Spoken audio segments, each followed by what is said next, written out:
Hi everyone, welcome to Question AI video. 1. The length of a pickup truck is 19 feet. The length of a model of the same pickup truck is 6 inches. The height of the model pickup truck is 225 inches.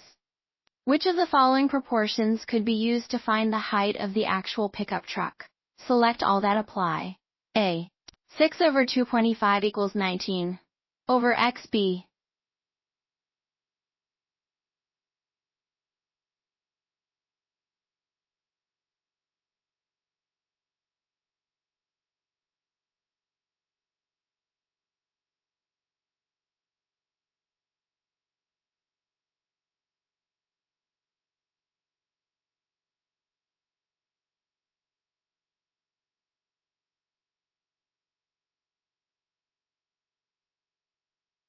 Use the information from problem 1 to find the approximate height of the carry.